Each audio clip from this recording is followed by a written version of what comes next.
Fala galera, sejam bem-vindos à cobertura de provas da MED. E para quem não me conhece, eu sou Daniel Aber, sou professor de cirurgia geral aqui e fiz minha residência de cirurgia na Escola Paulista de Medicina. Não fiz no Sírio, que é o que a gente vai conversar hoje, né? Nós vamos conversar sobre as apostas para essa provinha aí do Sírio-Libanês. Afinal de contas, não tem residência de cirurgia geral no Sírio, né? Ainda, eventualmente, quem sabe um dia. Mas eu prestei prova do Sírio no meu ano. Sim, prestei prova do Sírio no meu ano para administração hospitalar. Prestei, passei para a segunda fase e acabou que a segunda fase coincidiu com alguma coisa ali que eu tinha e não consegui fazer a segunda fase naquela época. E era uma segunda fase um pouco diferente da que a gente vai ter esse ano. Mas não se preocupem, o nosso foco aqui é olhar primeiro para a primeira fase e depois nós da MED vamos estar juntos de vocês olhando para a segunda fase também. Belezinha? Então vamos começar as nossas apostas para a prova do Sírio. Vamos começar conversando sobre como é cirurgia no Sírio-Libanês. Dos últimos anos para cá, a gente tem visto uma mudança aí no padrão de cobrança. A gente tem visto uma prova que tem vindo muito mais em um padrão de raciocínio, pedindo para a gente algumas condutas específicas, querendo saber se a gente sabe quais são as principais complicações relacionadas a algumas doenças, a alguns procedimentos cirúrgicos, e esses aspectos todos ali estão presentes em questões bem variadas. Como assim variadas, Daniel? Variadas do ponto de vista de que o enunciado pode ser mais longo, outras com o enunciado mais curto, mas normalmente as alternativas versam sobre o mais clássico. Sim, os assuntos que o Sírio-Libanês cobra, graças a Deus, são os assuntos mais clássicos que a gente está acostumado a estudar para cá, para São Paulo. Então quem veio com tranquilidade estudando ao longo do ano aí de forma direcionada com a gente no Extensivo São Paulo, no Intensivo São Paulo, eu tenho certeza absoluta que vai ter coberto os assuntos que vão aparecer nessa prova.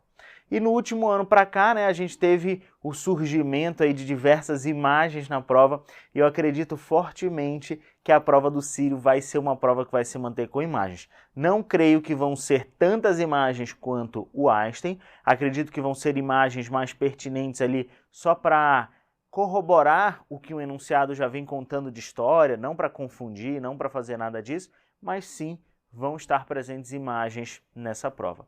E o que vale a pena a gente estudar para o Sírio, que a gente vai dar aqui de apostas para vocês? Quero falar sobre alguns aspectos sobre trauma abdominal, sobre trauma torácico. Esses são os dois principais traumas que a gente tem que dominar para essa prova. É uma prova também que classicamente cobra alguns aspectos de afecções benignas das vias biliares, alguns exames de imagem, eu vou bater com vocês porque pode aparecer. Quero falar sobre hérnias. Sim, para quem me conhece sabe que hérnias é meu assunto favorito, então eu quero conversar com vocês sobre ele, mais especificamente sobre hérnias videolaparoscópicas, porque eu tive chefes na residência que operavam pra caramba lá no Sírio, e quando se opera a hérnia lá, só opera por hérnia videolaparoscópica, então se os chefes tiverem opinião ali na escolha das questões que a banca solicita para eles, né? Porque isso acontece muitas vezes, tá, gente? Muitas vezes a bancona ali pega, por exemplo, Carlos Chagas pega ali, reúne todas as questões que eles têm e manda para os professores escolherem quais eles querem. Se tiver gente lá do Sírio que opera a hérnia e vê uma questão de hérnia videolaparoscópica, eu tenho certeza absoluta que pode aparecer. Então vamos ver esses detalhes também e a gente finaliza trazendo alguns aspectos sobre complicações que eu falei, que a maioria das questões vai ir nessa pegada, né? Às vezes até podem aparecer aspectos sobre essas doenças principais que a gente vai comentar aqui, trazendo alguma coisa ali de complicações pós-operatórias. Beleza, vamos começar então com trauma abdominal e o que eu quero falar nas nossas apostas com vocês sobre trauma abdominal é sobre tratamento não operatório no trauma abdominal. Galera, tratamento não operatório quando a gente está conversando de trauma abdominal, basicamente é de trauma de víscera maciça, fígado, baço e rim.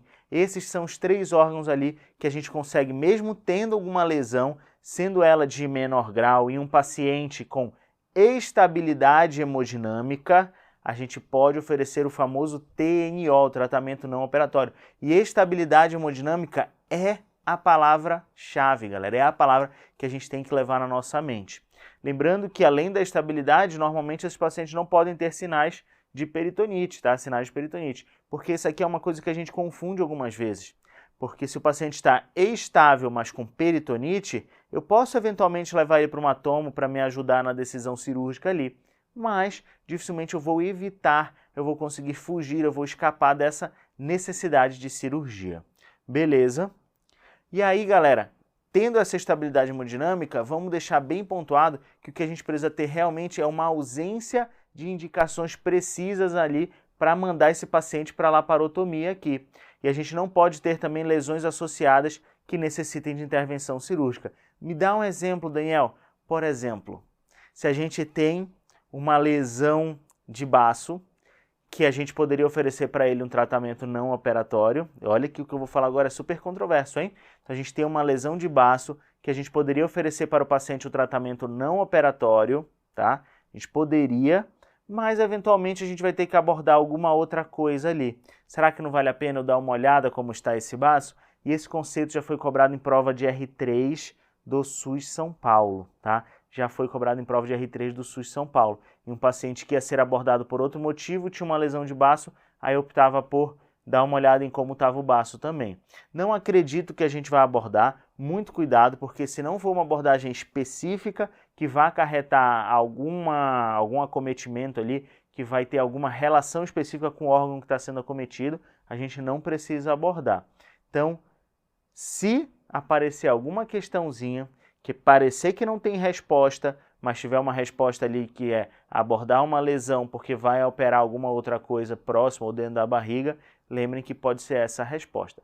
Mas o clássico é que se não tiver indicação precisa de laparotomia, e a indicação precisa clássica é a instabilidade hemodinâmica, a gente pode oferecer para esse paciente o tratamento não operatório. Além disso, a gente tem que ter ausência de condições clínicas que aumentam o risco de sangramento. Paciente com coagulopatias, uso de anticoagulante. Baço sangra demais. Vocês viram que eu gosto de usar o exemplo do baço, né? Mas poderia ser o fígado também.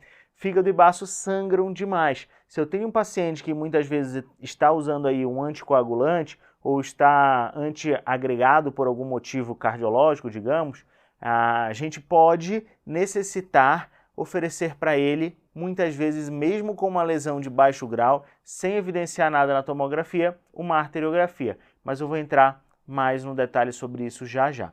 Guardem que a gente, quando tem condições que vão levar esse paciente a ter maior risco de sangramento, a gente tende a ser um pouco mais incisivo, a precisar um pouco mais de cirurgia.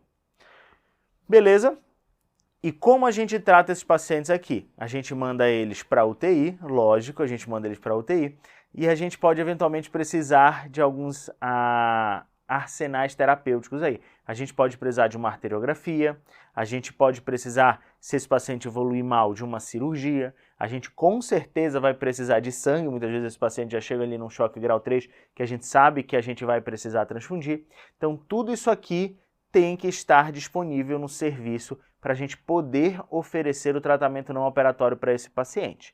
E aí, se a gente tem tudo isso disponível no serviço, o paciente está estável, afinal de contas, instabilidade já iria me guiar para a cirurgia, está estável, e a gente vai pedir uma tomografia. A gente vai pedir uma tomografia com contraste endovenoso para ver exatamente o que está acontecendo. E se nessa tomografia aparecer o famoso blush arterial, sim, se a gente vê um extravasamento de contraste na fase arterial, olha aqui no sinal da seta vermelha, o blushzinho aparecendo, a gente está vendo que tem sangue aqui na aorta e esse sangue está brilhando porque tem contraste, a gente tem uma lesão hepática bem grande, uma lesão hepática bem extensa com um blush arterial, ou seja, tem alguma artéria vazando aqui. Se tiver blush, a gente vai para um tratamento endovascular e é por isso que é importante a gente ter aquela arteriografia naquilo que a gente estava comentando aqui. Tranquilo? E aí, Daniel, tu falou que tu ias comentar um detalhezinho a mais. Sim, galera, porque imaginem dois casos que eu quero que vocês levem para a prova baseado nessa imagem aqui, tá? Primeiro deles, trauma hepático como na imagem. Um trauma hepático como na imagem, em que o paciente está muito grave, piorou demais, instabilizou, a gente vai para uma cirurgia de controle de danos. Imagina que esse paciente dessa imagem aqui, mesmo antes da gente fazer a imagem nele, ele instabiliza demais, a gente vai mandar para uma cirurgia de controle de danos. Vai empacotar esse fígado com compressa, mas vocês concordam que a gente tem grande chance de ter um sangramento arterial aqui? A gente sabe de antemão por conta dessa tomografia, mas mesmo se a gente não soubesse, a gente poderia mandar esse paciente para uma arteriografia pós-operatória. uma arteriografia enquanto ele estiver naquele período ali de recuperação na UTI, de retorno para o estado hemodinâmico mais adequado para a gente oferecer o tratamento cirúrgico definitivo. Então, o que eu estou falando para vocês é que se a gente tem um trauma hepático, sim, se a gente tem um trauma hepático, em que a gente vai fazer uma cirurgia de controle de danos, a gente pode necessitar de uma arteriografia pós-operatória para ver se não vai ter nenhum sangramento arterial que a gente possa resolver e facilitar a nossa nova abordagem. Beleza? O feeling disso é no intraoperatório, se estiver sangrando demais, se tiver sangramento ativo, isso pode indicar essa necessidade de arteriografia no pós-operatório. E aí, galera, o outro é relacionado ao spleen, o baço aqui do paciente. Se a gente tivesse um paciente com alguma coagulopatia, que teve um trauma de baço, digamos que um trauma de baço grau 3 ou grau 2 até, tá? Mas grau 3 é o mais descrito na literatura.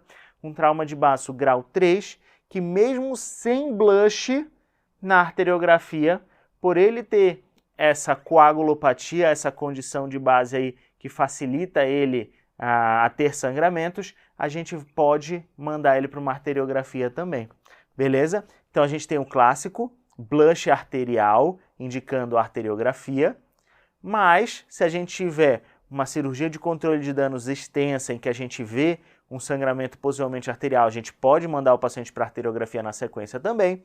E se a gente tiver um trauma de baço num paciente muito anticoagulado, num paciente com muitos fatores de risco, mesmo que não seja um trauma de baço extenso, a gente pode mandar para arteriografia.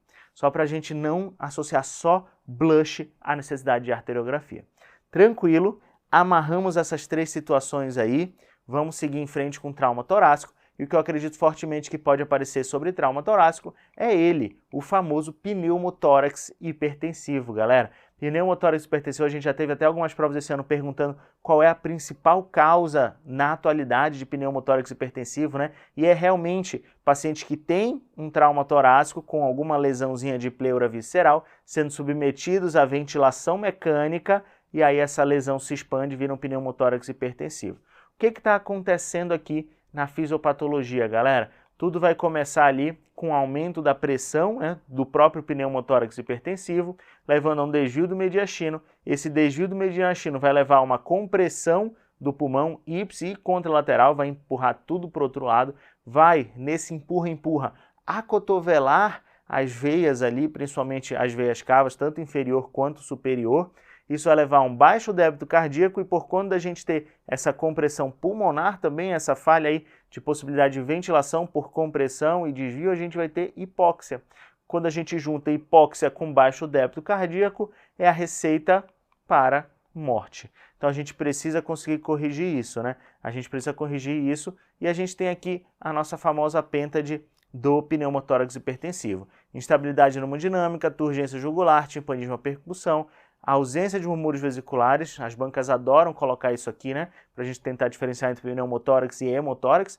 Pneumo é a ausência de murmúrios vesiculares, enquanto que o hemotórax a gente tem ali a ausência também, mas a gente vai precisar percutir para saber o que está acontecendo. Se a gente tem um timpanismo à percussão, a gente tem um pneumotórax hipertensivo. Se a gente tem uma maciçez à percussão, a gente pode estar diante de um hemotórax. Belezinha? As bancas adoram esses dois aqui para a gente conseguir diferenciar, né? Os dois ficam ausentes, mas na hora da percussão a gente diferencia o que é pneumo, o que é hemo. E desvio contralateral da traqueia também. O diagnóstico disso aqui, galera, é clínico. Então nada de ver esses raios-x bizarros de um pneumotórax gigantesco com tudo empurrado aqui para a esquerda do paciente. Não era para ter sido feito, beleza? E como que é o tratamento de um pneumotórax hipertensivo? A gente vai fazer uma toracocentese descompressiva. Esse é o tratamento imediato. Pela referência mais nova, a TLS 10ª edição, ali no 4º, 5º espaço intercostal, na linha axilar média ou anterior. A gente vai lá, punciona, né? Daniel, antigamente a gente fazia no 2º espaço intercostal. Mudou aqui para o 4º ou 5º. Realmente mudou por conta da facilidade de acesso. Mas isso não impede que se for um paciente que tem uma adiposidade muito grande aqui, ou que a mama esteja invadindo a região, a gente puncione no 2º espaço intercostal. O que a gente precisa é de uma descompressão. E aí cuidado com o nome, tá? cuidado com o nome, porque quando a gente fala toracocentese, necessariamente é com agulha, mas a gente pode chamar isso também de toracostomia. E aí existe a famosa toracostomia descompressiva digital. Sim, você vai ali com o dedão e fura, faz um piquezinho na pele com bisturi e entra com o dedão até, dedão, né, dedo indicador normalmente, aqui tá entrando parece que com o mindinho, né, pelo amor de Deus, quem tem tanta força assim no mindinho? Ninguém. Mas você pode entrar com o dedo ali para furar a pleura e fazer uma toracostomia. Apareceu numa prova esse ano, pedindo conduta imediata de pneumotórax hipertensivo e tinha uma das alternativas toracostomia. A galera veio perguntar, Daniel, não cabe recurso? Não, infelizmente não cabe, porque toda toracostomia é uma abertura. Então a gente vai fazer essa comunicação. E aí existe a clássica, né?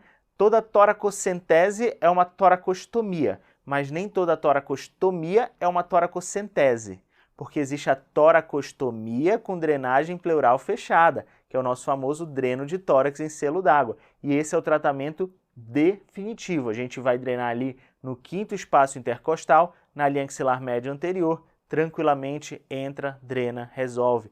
Tem aparecido alguns aspectos do dreno de tórax, pode ser que apareça alguma coisa na prova do Círio, mais específico sobre dreno de tórax. Acho que alguma coisa que já apareceu antes, como por exemplo na Unicamp, de onde posicionar, que era entre a pleura visceral e a pleura parietal, conectar. Pode até aparecer alguns aspectos da técnica da passagem, então vocês têm que lembrar que a gente vai sempre medir o tamanho do dreno, do manúbrio ao mamilo, garantindo que todos os orifícios fiquem para dentro. Belezinha? Só para a gente amarrar alguns conceitos aqui, a gente tem que sempre reconhecer a clínica de um pneumotórax hipertensivo, avaliar que vai ter desvio de traqueia, timpanismo, a percussão, cuidado para não confundir com a súdima C6 ali do hemotórax, turgência jugular, hipotensão e ausência ou abolimento ali, abolição, não sei qual o português mais correto, a ausência fica mais bonito, de murmúrios vesiculares. Tipo de choque é um choque obstrutivo, não tem que ter raio-x, mas se tiver, a gente vai ver aquela bizarrice, um desvio do mediastino e um hemitórax completamente preto ali, ou rádio transparente, né? Conduta imediata, punção de alívio no quinto espaço intercostal, alternativa à toracostomia digital, toracostomia descompressiva. Lembre-se, toda toracocentese é uma toracostomia guiada por agulha. Normalmente a gente faz com gelco a toracocentese. A toracostomia descompressiva pode ser feita com o dedo também. E a conduta definitiva, drenagem em selo d'água.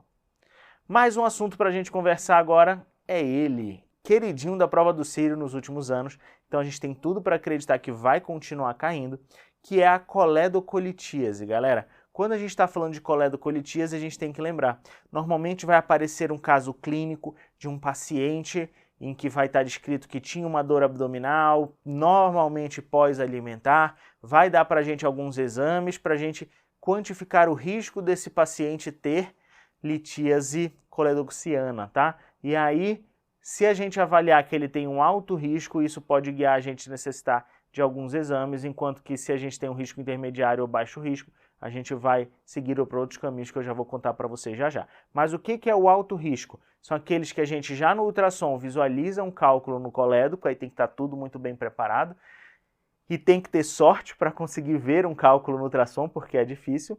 Alto risco também quando a gente tiver um paciente com colangite aguda apresentada, e lembrem que colangite tem diagnóstico, tá? Colangite tem diagnóstico pelo toque, a gente tem que ter A mais B mais C, a gente tem que ter sinais de icterícia, sinais de obstrução de via biliar, a gente tem que ter sinais de infecção e inflamação e a gente tem que ter imagem compatível. Esse é o A mais B mais C. E aqui as bilirrubinas até ajudariam em uma dessas vertentes aí, né? A vertente da obstrução. Bilirrubina total maior do que 4 ou um colédoco já muito dilatado acima de 8. Lembrando que idosos, galera, podem ter o colédoco dilatado, tá? A gente tem vozinhos e vozinhas por aí, Brasil afora, que já tem um colédoco de 8, mas é só porque eles são mais velhinhos, não porque eles têm alguma confusão. O que vai guiar muito a gente é a presença das bilirrubinas, o paciente está ictérico, está com sintomas de síndrome colestática. Risco intermediário são quando os marcadores hepáticos estão alterados, quando a idade já vai se elevando demais, acima de 55 anos, e o colédoco dilatado normalmente ali entre 6 e 8, o normal do colédoco é até 6 milímetros. Então se a gente tem um colédoco até 6 e 8, a gente sabe que ele pode já estar começando a ficar dilatado. Baixo risco é quando a gente não tem nada disso. E aí baseado nesses exames aqui, baseado nessa estratificação de risco de coledocolitíase, a gente pode lançar mão de alguns exames de imagem. E o primeiro que eu queria conversar com vocês seria a colangiografia intraoperatória. Galera, colangiografia, o que acontece na colangiografia? Imagina que a gente vai operar um paciente, eu já vou falar para vocês quando que a gente escolheria fazer essa colangiografia, né? Imagina que a gente vai operar um paciente que tem aí um risco médio de ter coledocolitíase e a gente opta por fazer uma colangiografia intraoperatória. O que a gente está querendo fazer com isso? Está querendo ver se tem ou não tem cálculo. Aí olha aqui, ó, isso que vocês estão vendo aqui, esse fiozinho que aparece na imagem do radioscópio ali cirúrgico, do arco cirúrgico, nada mais é do que o catéter entrando no ducto cístico, apontado aqui pelo sinal da seta, jogando contraste para a via biliar, tá? Tanto para a via biliar intrahepática quanto para a via biliar extrahepática, o colédoco bonitão aparecendo aqui, né? E esse contraste vai sair pela papila duodenal e corar muito bem o duodeno, tá? Corar muito bem o duodeno. Um cuidado que vocês têm que ter aqui, quando o contraste sai e cora benzão o duodeno, galera, normalmente isso está tranquilo. Ah, Daniel, mas e essa falha aqui, ó, faltou encher, por que não desembocou total? Porque existe a papila duodenal, então a gente tem um afilamento distal, é esperado. Se a gente tivesse uma pedra obstruindo aqui, a gente não teria o duodeno corando bonitão assim. Vamos ver algumas imagens aqui para vocês terem uma ideia. Olha só, galera, nessa imagem aqui, a gente tem o catéter entrando, jogando contraste em toda a via biliar, e quando chega lá embaixo aparece que tem uma imagem de redução e o duodeno não cora completamente, cora só um pouquinho. Aqui a gente já pode pensar que está acontecendo alguma confusão, que tem alguma alteração aparecendo aí. Beleza, pode ter um cálculo aqui. Lógico, a gente vai muitas vezes lavar bem essa via biliar para ver se esse cálculo é expulso, ou a gente vai marcar um procedimento no pós-operatório para a gente avaliar a necessidade da gente abordar ou não. Mas eu já falo mais sobre isso com vocês também, porque esse assunto aqui é quentíssimo. E disso tudo que a gente está falando é de colangiografia intraoperatória. Então vamos relembrar quando indicar, galera. Quando que a gente vai indicar uma colangiografia intraoperatória? Quando há risco intermediário de coledocolitíase, famoso em cima do muro.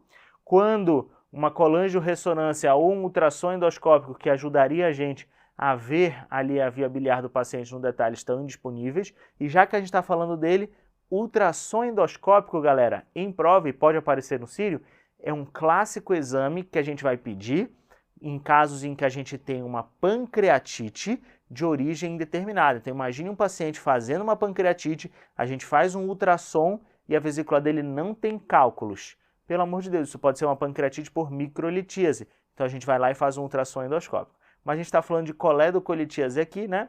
Então, se a gente não tem esses aqui disponíveis, a colangio intraoperatória se torna uma boa opção. Em caso em que o colédoco vai estar acima de 6, a bilirrubina entre 1,8 e 4, a gente já está tendo aumento de gama-GT e FA, que são as enzimas canaliculares, ou uma pancreatite biliar prévia, que a gente vai precisar indicar cirurgia. Tranquilinho? Esses são os principais aqui, galera, os principais que a gente vai ter que fazer. Normalmente, se vocês olharem isso aqui, é o que traz para a gente para o risco intermediário, para o risco de ficar em cima do muro. Alguns exames de imagem a mais aqui. O que a gente está vendo? A gente está vendo um catéter entrando no cístico, corando bem a via biliar, duodeno bonitão, tá tudo bem, sinal do joinha. Aqui não.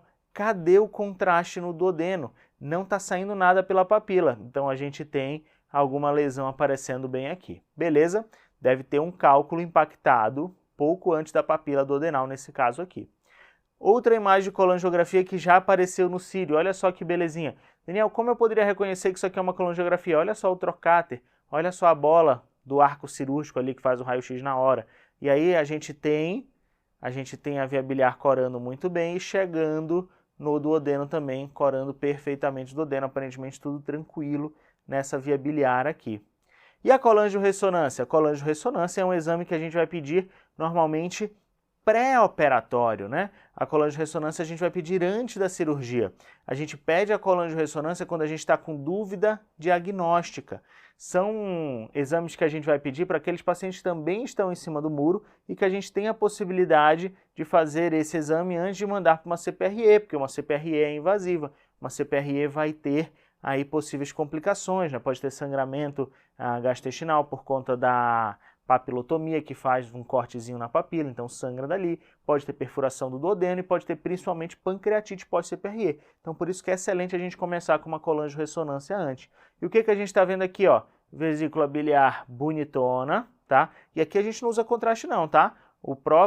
A própria bile funciona como contraste. Dá para usar contraste? Até dá, mas a bile funciona como contraste e é isso que a gente precisa saber para a prova, para avaliar toda a via biliar do paciente, ver se a gente vê algum cálculo ou não. E normalmente, graças a Deus, as colangio-ressonâncias são fáceis da gente identificar. A gente já viu algumas calculetas aqui dentro da vesícula, cálculos lá fora e só chegando alguma coisa aqui no final também. Já aqui é um cálculo obstruindo completamente, dilatando bem a via biliar do doente. Aqui é um cálculo. E aqui a gente não vê a vesícula muito bem, né? O que pode estar acontecendo aqui, galera? Para a gente não estar vendo a vesícula muito bem. Pode ser um paciente colestectomizado que está evoluindo com um cálculo de colédoco. Se a gente tiver um cálculo até 2 anos, esse cálculo é considerado como residual. Pode ser uma calculose secundária ainda a uma litíase biliar prévia que esse paciente tinha.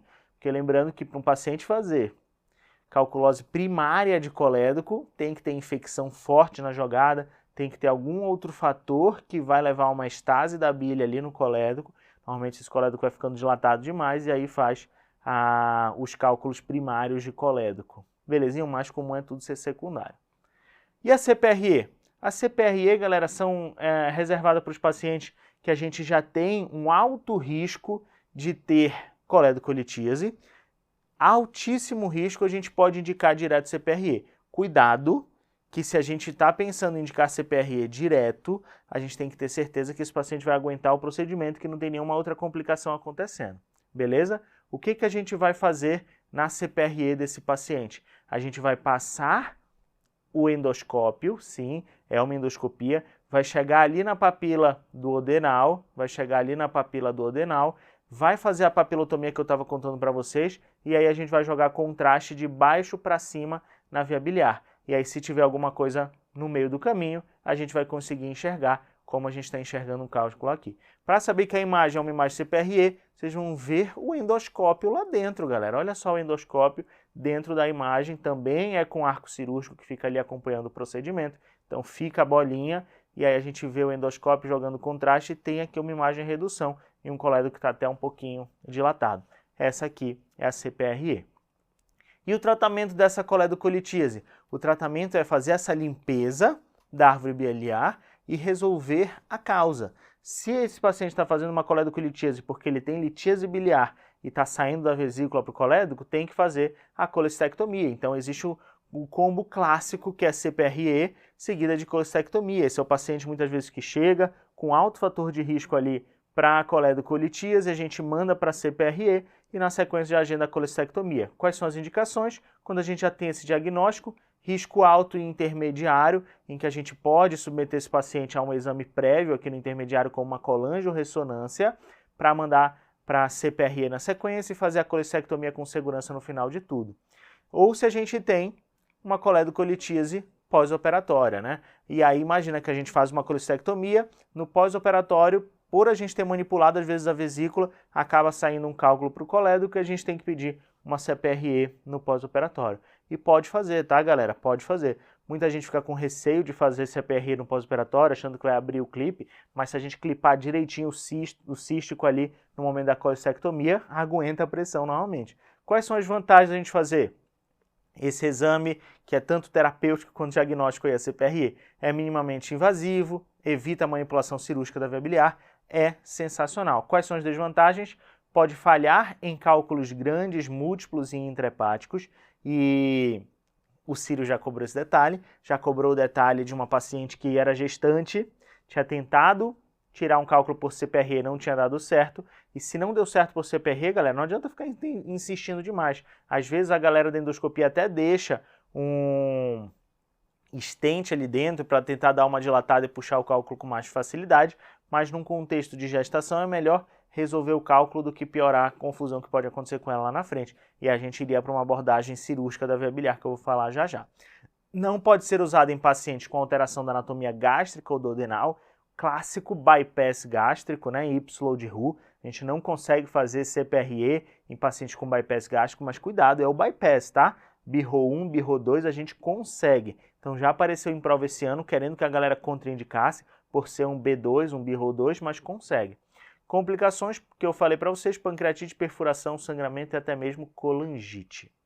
E aí, quando é que a gente vai indicar a famosa exploração das vias biliares, né? Exploração da via biliar, galera, é quando a gente tem um cirurgião experiente com material disponível, porque não é uma coisa fácil de se fazer, mas normalmente na prova do cílio vai ter isso, né? Afinal de contas, a gente está falando de cílio libanês.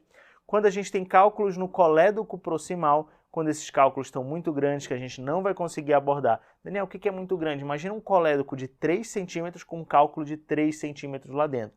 Bizarrice, né, galera? Não dá. A gente vai precisar de uma exploração cirúrgica das vias biliares. A gente vai lá, faz uma coledocotomia, tira esse cálculo que está por ali e resolve a vida do paciente. Esse é o tratamento em um único procedimento. Manipulação da via biliar, só que aí tem isso de desvantagens, né? Maior tempo cirúrgico, complicações, pode causar estenose, fístula, pancreatite, é complicado.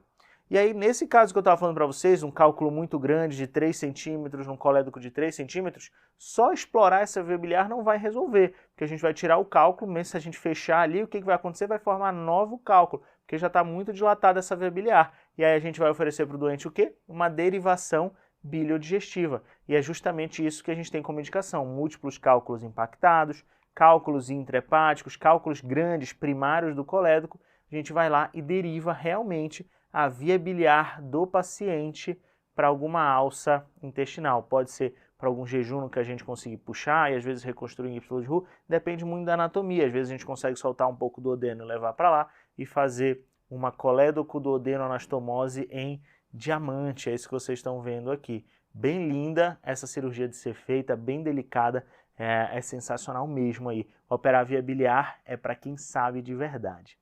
E o tratamento, como a gente está conversando dessa derivação biliodigestiva, também tem vantagens e desvantagens, tá?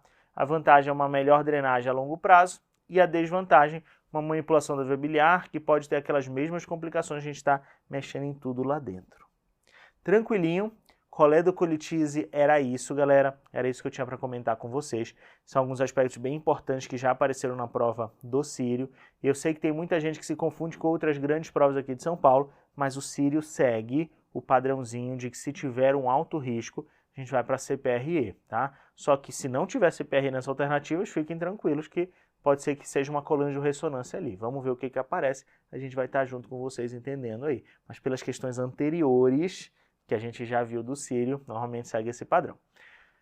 Vamos falar agora de hérnias inguinais, que eu falei para vocês que a galera ama hérnias inguinais, lógico, é o ganha-pão de muito cirurgião geral e cirurgião do aparelho digestivo aí. Então a gente tem que saber para as provas que aparecem muito.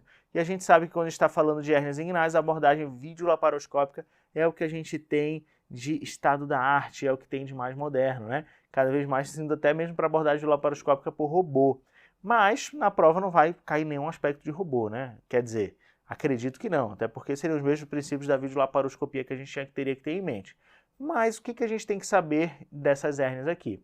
A gente tem que lembrar principalmente que quando a gente está falando do TAP, que é a técnica mais feita, a Transabdominal Preperitoneal Hernia Repair, ela é uma abordagem posterior, galera, porque a gente vai posicionar uma tela cobrindo todo o orifício miopectino de Frouchot, posteriormente ali à fáscia transversalis. Então a gente coloca uma tela cobrindo toda essa região do orifício miopectino de Frouchot, cobrindo todos os sítios das hérnias femorais, todos os sítios das hérnias diretas e indiretas. É por isso que em mulheres, em que a gente tem aí uma incidência um pouco mais elevada de hérnias femorais, a gente dá preferência pela correção videolaparoscópica.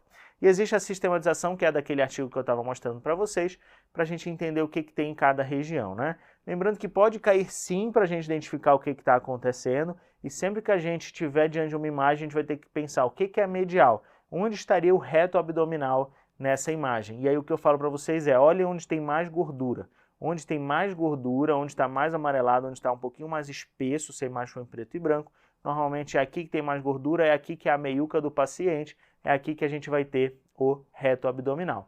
Da feita que a gente tem esse reto abdominal na imagem, a gente vai começar a diferenciar as estruturas. E existe a sistematização em Y clássica. As veias e os vasos, na verdade, né, veia e artérias epigástricas inferiores, os vasos epigástricos inferiores vão compor uma perninha do Y, enquanto o vaso deferente e os vasos espermáticos vão compor a outra perninha. Quando a gente tem essa sistematização em Y com o ligamento inguinal ou trato iliopúbico, né, nessa visão videolaparoscópica, a gente tem o trato, o ligamento inguinal passando aqui no meio do Y, a gente separa a nossa imagem em 5 zonas. 1, 2, 3, 4, 5. E essa foi a exata sistematização que foi criada no artigo, para a gente saber onde está o sítio das hérnias diretas, das hérnias indiretas, das hérnias femorais, onde a gente não pode mexer, senão a gente vai lesionar algum nervo e o paciente vai ficar com dor, e onde a gente não pode mexer também, porque se a gente lesionar algum vaso,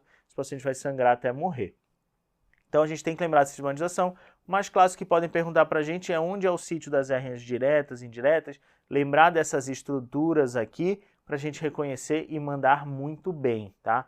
Um detalhe importante que eu quero que vocês se atentem também. Pode ser que apareça uma imagem um pouco mais difícil, como reconhecer onde a gente vai estar, né? Como reconhecer se eu estou do lado direito ou do lado esquerdo, porque se aparece uma bolinha aqui, beleza, eu posso até identificar, eu identifiquei que é uma hérnia direta, mas como eu vou saber se é a esquerda ou direita? Se está mais perto do meio, significa que a gente está do lado direito. Mas para não se perder, tentem achar a dobra de peritônio, olha só essa dobrinha linda aqui, do anel inguinal interno.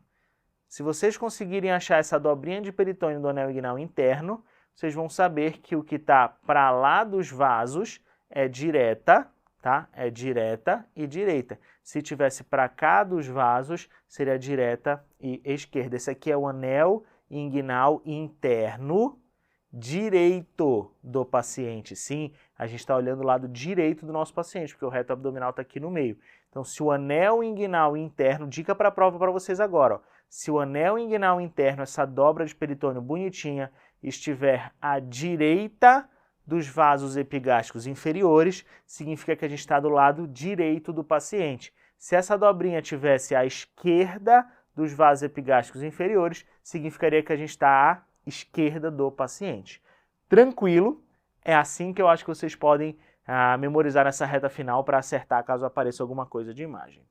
Vamos terminar essas nossas apostas conversando sobre complicações específicas, galera. O que eu iria falar com vocês era sobre deiscência de anastomose. E toda vez que a gente tem um paciente ali no 7º, 5º a 10º pós-operatório, normalmente no 7º pós-operatório, apresentando com febre, taquicardia, a gente tem que lembrar que alguma das suturas que a gente fez dentro da barriga desse paciente pode estar abrindo. Se alguma dessas estruturas abre, a gente tem uma deiscência de anastomose. E aí pode extravasar conteúdo na cavidade. Se esse conteúdo foi bloqueado, a gente faz um abscesso intracavitário. Se esse conteúdo foi guiado, a gente faz uma fístula. E se esse conteúdo espalhou, a gente tem peritonite. Esse paciente vai normalmente estar mais grave, pode até estar séptico, e a gente precisa levar ele direto para a cirurgia. Isso pode acontecer em qualquer tipo de anastomose, tá? A gente sempre desce essa imagem aqui para lembrar que a gente pode ter uma deiscência de uma anastomose pancreato-jejunal, alguma coisa do tipo, em algum paciente que operou por pancreatite crônica, com muita dor ali, fez um Puesto ou um Partington Rochelle, né? Mesma coisa, só muda um pouquinho a técnica antigamente, mas não vem ao caso. Lembrem desses dois nomes como uma cirurgia para pancreatite crônica. E aí, se a gente tiver uma abertura, pode ter até uma fístula pancreática. E normalmente a gente vai deixar um dreno para vigiar isso aqui e a gente vai ver essa fístula pancreática acontecendo. E aí a gente entra um pouquinho mais a fundo, lembrando das fístulas, tá? Que vão acontecer aí por deiscência e podem estar no dreno de vigilância, sendo direcionadas para fora do corpo para a gente saber exatamente o que está acontecendo. A historinha clássica vai ser um pós-operatório arrastado, podendo evoluir com sepse, desnutrição, distúrbios hidroeletrolíticos e essa saída de um líquido incompatível. Era um dreno que vinha seroso, tranquilo, na formalidade ali do que a gente esperaria do pós-operatório. E aí, de repente, começou a ficar estranho, começou a ficar mais turvo, começou a sair um pus, começou a sair líquido entérico. E a gente vai ter que se preocupar de ter aberto realmente alguma coisa lá dentro. A gente vai classificar em baixo fluxo, moderado e alto fluxo, de acordo aí com o débito em ml por dia.